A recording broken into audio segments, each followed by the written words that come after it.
মাঝে মাঝে আল্লাহ আমাদেরকে দুঃখ কষ্ট দিয়ে পরীক্ষা করতে চান, এগুলো আমাদের জন্য খারাপ নয়। এই দুঃখ কষ্ট বিপদ আমাদের কোমরকে সোজা করে, আমাদের পায়ের মাটিকে শক্ত করে। চিল্লায় বলেন ঠিক কিনা?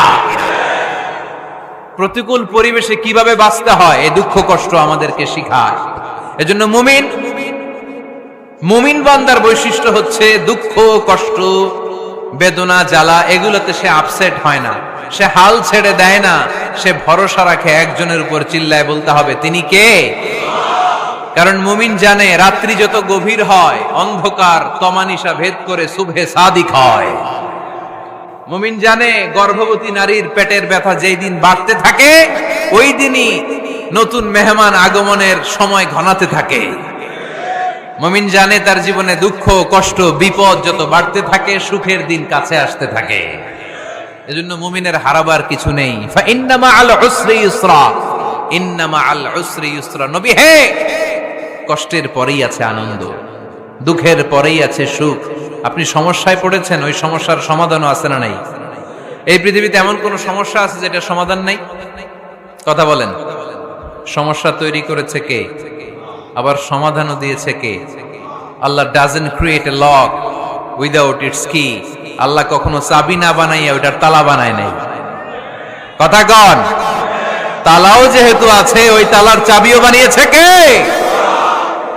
মা আনজালাল্লাহু দাআন ইল্লা আনজালাল্লাহু লাহু শিফা।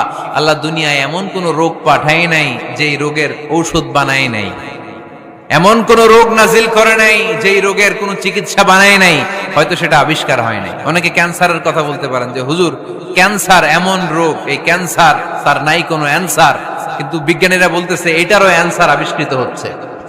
সুবহানাল্লাহ কইবেন না? কিছু কিছু ক্ষেত্রে হয়েও গিয়েছে।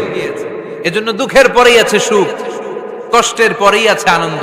এই দুনিয়াটাই এরকম, কষ্টের পরই আনন্দ। দেখবেন তারাবির নামাজ 20 রাকাত পড়তে কষ্ট লাগে না? কোমরে ব্যথা, হাঁটুতে ব্যথা, কিন্তু 20টা রাকাত যখন শেষ করে মসজিদ থেকে বের হই একটা আনন্দ আছে না নাই?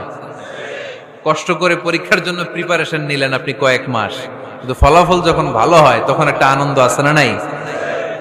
সারাদিন রোজা রাখলেন রমজানে, কি কষ্ট, তৃষ্ণায় গলা ফেটে যায়, কিন্তু ইফতারির সময় যখন রুহাবজা শরবতটা খাই কেমন লাগে? একটা আনন্দ আছে না নাই?